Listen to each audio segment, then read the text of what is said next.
March is Brain Injury Awareness Month, so I figured it's probably time that I talk about my brain injury and how it's led me to where I'm at today. But before I get into it, I do want to give a few disclaimers. First is that I'm not a medical professional. Everything that I share is from my understanding of things, my personal life experiences, how my doctors have explained things to me, and my own personal research. Nothing I give is medical advice, and I'm just sharing my story. The second is that this video is just for me to tell my story. I'm not looking for medical advice. This isn't targeted towards anyone in particular. It's just I've gotten a ton of DMs, comments, emails, etc., giving me medical advice ever since I released a video talking about the fact that I most likely need brain surgery this year. While I appreciate that everyone wants to help and give advice, I have a great medical team I trust who knows my complicated medical history. What may work for some may not work for me because of other medical conditions that I have, or my medical history. I know that my doctors have my best interests in my mind, and I trust them. The third is that I plan to be very transparent in this video, which includes how hard it's been coming to terms with this being my new life. I don't plan to leave stuff out, so I apologize if there are moments in this video where it gets a little dark. I know that I joke a lot about my neurological issues, but a lot of that is because it's my way of coping, and as I always say, it's better to laugh at something than to cry about it.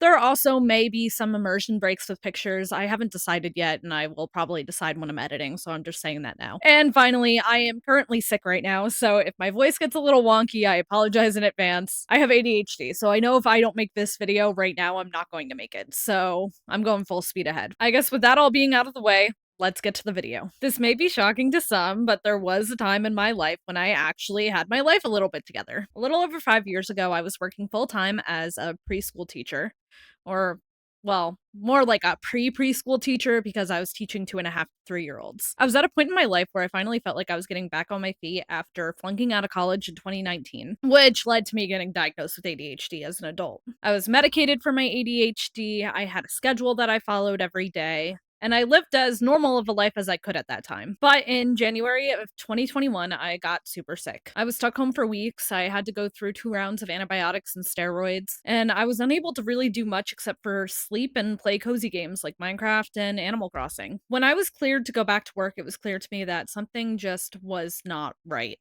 I was exhausted 24/7. My brain felt super foggy. I was forgetting my students' names. I was forgetting my schedule that I had with my students. I would do something and then immediately forget that I just did it. I was forgetting words or saying the wrong words, and a whole list of other symptoms that were just unrelated to that. I went to my boss because I was concerned, and I felt like it wasn't in the best interest of my students for me to be the lead teacher anymore. So I stepped down and became an assistant teacher that just floated around from classroom to classroom. I was starting to get concerned because it really felt like my ADHD medication just wasn't working anymore, and that somehow I was worse than I was before I was medicated for my ADHD. It wasn't until I forgot how old I was and I couldn't remember how to calculate how old I was based off of my birth year that I realized that there was something seriously wrong and I needed to get help. I went to a doctor and I explained everything that was happening to me, and she did a basic neurological evaluation. She found that my balance was messed up, I was weak and shaky.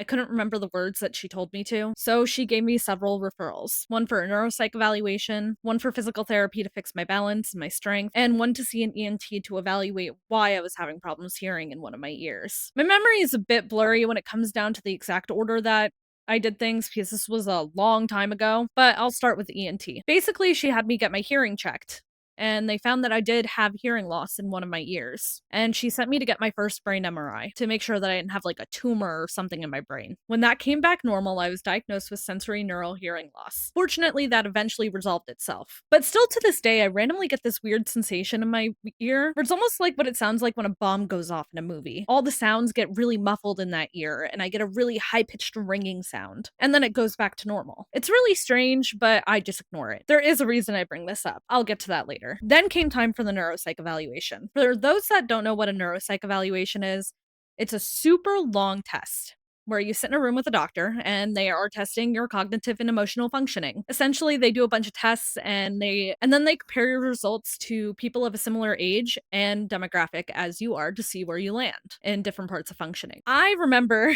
to this day sitting down for that test thinking that I was doing a great job. Like, I genuinely thought that I was acing this test. That was until the doctor that was evaluating me stopped me and asked if I took my ADHD medication that morning. I told her that I did and asked if I wasn't supposed to. And her face dropped and she said, "You were."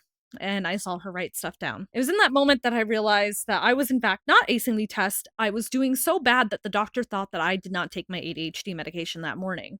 About a week passed, and I was at work towards the end of my shift when I got the call from the doctor that evaluated me. My coworkers told me to answer the phone, so I did. And the doctor on the other side of the phone told me that I should probably sit down. So I knew that what I was about to be told wasn't good. She said that while I did great on some parts of the test, I had major drops of functioning in other parts. And it's in her professional opinion that I need to stop working and start going through a comprehensive cognitive rehabilitation program to begin treatment, and that she will be sending these recommendations to my doctor. I can't say that I was shocked because I knew that there was something wrong with my brain, but I wasn't expecting to be told that I would need to stop working because of how extensive this would be. I saw my doctor not long after, and she agreed that it would be in my best interest to stop working and also start treatment at the brain injury clinic. So I did. I started treatment at the clinic, and I had to go to multiple weekly appointments, seeing a neuropsychologist, a speech therapist, an occupational therapist, eventually an educational psychologist,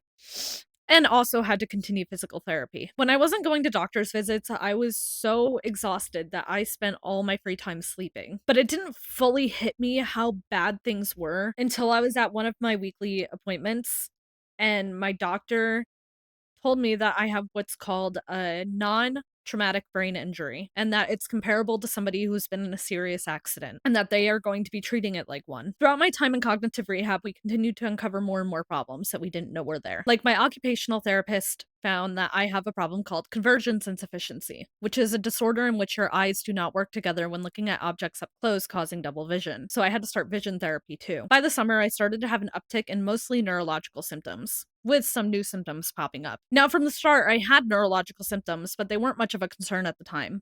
But now they were getting worse, and I wasn't sure what was happening. For example, one day I had a freshly brewed cup of coffee in my hand, and I had a tremor in my arm so bad that I spilt the hot coffee all over myself. I'd be holding my phone and suddenly get a tremor so bad that I would drop it. I would get tremors so bad in my right leg that I would have to physically hold my leg down with both of my hands just to get myself to stop shaking. I was getting horrible pains in my chest where it felt like somebody was taking a rubber band and wrapping it around my chest and squeezing as hard as they possibly could. I was waking up in the middle of the night out of nowhere, unable to move my right arm, and it would be completely numb, and I'd have pins and needles in my hand. Now, with that symptom, it wouldn't have been much of a concern if I was laying on that side, but this usually happened when I was laying on my back, so there was nothing pressing up against my arm. And eventually, it started happening to my legs too. I also started to wake up with gigantic bruises on my inner thighs and on my arms that weren't there when I went to bed the night before, and I'd wake up with really bad headaches. I told my doctor about these issues, and she wanted me to get to a neurologist as soon as possible. If I couldn't get to a neurologist by the time that I saw her next,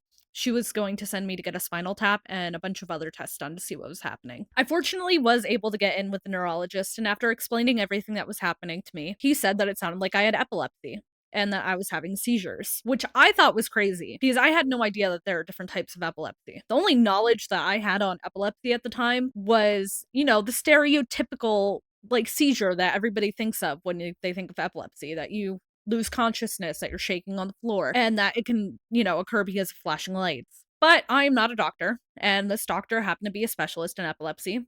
So I listened to him and I went for all the tests that he told me to get. I got scheduled for a long EEG and a short EEG study to be tested for the epilepsy. For those that don't know what that means, essentially they glue a bunch of wires to your head and watch your brain waves and do different tests. Like they'll do a strobe light test to see if you're photosensitive. They'll do a hyperventilation test, stuff like that. For the long study, they keep the wires glued on for several days, and they have a camera watching you so they can see what happens if you do happen to have a seizure. While the short study showed nothing, the long EEG did show that I was in fact having seizures. While I don't quite understand epilepsy still to this day, despite having it for 5 years now, I will explain mine to my best of my ability. So I have what's called focal epilepsy, meaning that I don't have the stereotypical seizures that people think of. The seizures happen in the temporal lobes of my brain, so they aren't widespread. My seizures have a tendency to happen when I'm sleeping at night, but would occasionally happen during the day, which would explain the sudden strange symptoms that I was having. My doctor started me on medication, which unfortunately only helped a little bit, and I was eventually on the highest dose of the medication and had to be put on an additional medication, but I continued to have seizures. During this time, I was reaching the end of my treatment at the brain injury clinic, and they helped me apply for a state program that was supposed to help rehabilitate you to be able to eventually rejoin the workforce, as I could not physically return to being a preschool teacher anymore due to the high amounts of energy needed to do so, which is what led me to getting treated by an educational psychologist, as we had the intention for me to return to college and eventually, hopefully, get a degree. Unfortunately, during all of this, I did end up turning 26, so I was no longer able to be on my parents' health insurance. So there was a period of time that I had no health insurance and no income. My health continued to degrade over time, and eventually I got to a point of being mostly housebound, meaning that I'm stuck home 24/7. Essentially, every time that I leave my house, I have a tendency to have a flare up or get sick. I eventually got approved for Medicaid and I started seeing doctors again, but my time at the brain injury clinic had long passed, and at that point in time, I was already streaming, so I mainly just focused on my heart symptoms, since those were what bothered me the most. I fortunately found a good cardiologist who ended up diagnosing me with postural orthostatic tachycardia syndrome and a few other conditions, and started treating them. I only recently started treating my epilepsy again after 2 years of ignoring it, as my symptoms have progressed and I noticed a decline in my cognition again. Now, you're probably thinking, Bloomy, how could you ignore your epilepsy for 2 years without treating it? Well, after going on Medicaid, I did try to find a new neurologist, and the first one I saw didn't even bother looking at my medical records and basically said it's probably anxiety and only gave me a script for a short EEG study, which I knew was pointless because I've never had a seizure on a short EEG study, and he sent me on my way. Since my seizures mostly happen in my sleep, I just ignored how tired I felt all the time and didn't even bother trying to find a new neurologist. I only recently decided it was time to try to find a new neurologist because my cardiologist lectured me and said that it was really bad that I wasn't treating my epilepsy. And if I'm being completely honest, I've started peeing myself in my sleep from my seizures, and I've noticed I've been struggling more with talking on streams. It was a big wake-up call when I saw my new neurologist and he told me that I could have died, and also that I most likely need brain surgery this year since I was on 2 different medications with my first neurologist and I was still continuing to have seizures, so I most likely have what's called refractory epilepsy, meaning that it's medication resistant. Since people have been asking me for updates since I announced that I most likely will be needing brain surgery this year and that I would have to go on a hiatus if that happens, I have had my brain MRI and I have had I have had my brain MRI and my CAT scan and PET scan. It's actually how I think I got my current illness that I'm fighting right now because it's the only times that I've left the house in the past week. My brain MRI did come back normal, as it always has, and I don't want to discuss the results of my PET scan until I see my doctor so that he can explain my results to me more. But I will say that they did come back abnormal, which was to be expected. I still have 2 more tests to get done, and I won't have another update for you guys until the very end of May, unfortunately. But on the bright side of things, I did get this cool 3D model of my brain, so that's cool at least. While all these diagnoses that I continue to get give answers for all the symptoms that I have dealt with regularly, it leaves us with the main question that I get asked. What happened? We know that I was a generally healthy, physically active person living a normal life, that I got sick, and that I developed a ton of medical conditions, with the majority of them linking back to my brain in one way or another. Question is, why? What happened to cause this, and how did I get the brain injury? Different doctors have had different theories. It could have been low pulse oxygen. It could have been high inflammation. Once I got diagnosed with the epilepsy, that also became a theory. And the unfortunate answer to this day is that we don't know, and I will probably never know what happened. That's why I signed up to be a brain donor. While I may never know exactly what caused my brain injury and all of these other problems to manifest, when I do eventually pass, my brain will be going to Harvard, and maybe they'll be able to find out what happened to my brain and be able to help someone else someday. As for how my brain injury impacts me to this day, well, honestly, I would say that the most obvious thing is my speaking. While it's not obvious in videos because I edit them, it can be a lot more noticeable on streams. There are clips of me saying stuff in the wrong order. Oh my god, you can pick up throw balls and snow them. Gas a tank can last me like probably 2 weeks. I guess a tank. And the sound is door activated. Oh my god! Or using the wrong words. Oh, you would get so many sprinters if you did that in real life. This one is a rusty metal ladder. So many sprinters. So many sprinters. Splinters. This one has rust on it. You're gonna get rust. You're gonna get God, what do they call it when you get cut with rust? Tetanus. Yeah, you're gonna get tetanus. Can we acknowledge, though, that you said sprinters instead of splinters? I meant to say splinters. You know I can't help when I say things wrong. Alien gloomy. I have come down to Earth to peg you. That's not what I meant to say. I meant to say probe. What magic you were.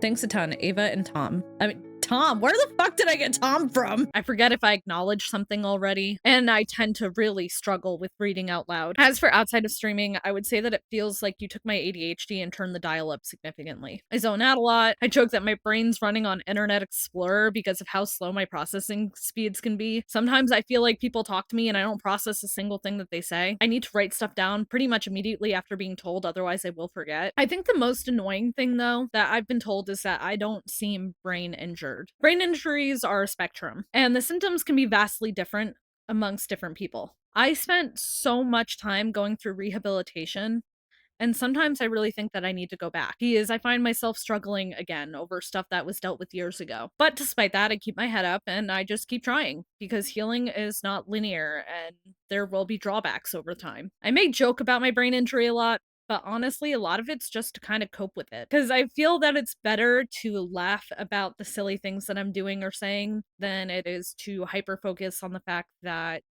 my brain isn't functioning correctly and will probably never function correctly again. I frequently get asked how I stay positive despite all the shit I've been through and how I keep going despite all the roadblocks that I keep hitting, and to be honest, I'm not always positive about it. I try to keep a brave face. I try to take all the hits that life keeps throwing at me and get back up again. But there are also so many nights that I've just spent laying on the couch crying for hours. This is gonna sound really dark, but there are times when I've questioned why this happened to me and why the illness couldn't have just killed me so that I wouldn't have to keep living life like this. And honestly, I feel like a part of me did die back then, and I'll never get that part of me back. I would do anything to be healthy again, to be able to go out with friends, to go to parties and events, and work a normal 9 to 5 job. And yet, I still consider myself lucky because I do have a great support system. And I've had people hold me up when I've been at some of the darkest places in my life and helped me continue to fight despite all of this. I really thought my life was over, even long after I finished cognitive rehab, simply because I became too sick to leave the house more than a few times a month without repercussion. And my brain doesn't function well enough to do a typical work from home job. There are nights when I mourn the fact that I'll never be able to have the wedding that I dreamed of when I was little because I'll be too sick to enjoy it. I always dreamed of being a teacher or a psychologist so that I could try to help people, but I'll never be able to achieve those dreams. But through all this pain and struggle, I found you guys. And I found VTubing, and my dreams have adjusted over time to be more about content creation. When I say that becoming a VTuber gave me my life back, I truly mean it. It really helped me find a reason to get up every day. It helped me find great friends, and it gave my life meaning again. And I have you guys to thank for it. I really didn't expect this streaming stuff to go anywhere, and I only started because I was bored and depressed, but somehow I've amassed almost 150,000 followers across all platforms, which blows my mind to this day. But fuck the numbers. What really makes this special and why it means so much to me is that when I go live or I post a video or I do a movie night in Discord and I have so many people chatting with me or commenting, I feel like I found my people. My life went from being so lonely and so sad to being not so lonely anymore. And honestly, a lot less sad. Times may be especially scary right now, and I don't plan to stop fighting. If life continues to push me down, I'm going to keep getting back up. So while this video is mostly to answer the question I always get asked, how did I get my brain injury? It's also my way to say thank you because I don't think you guys understand how dark of a place I was in before I started streaming and how much you guys pulled me out of that pit. So thank you. I love y'all so much. Sign up to be a brain donor if you want to help neuroscience research. See you next time. Goodbye.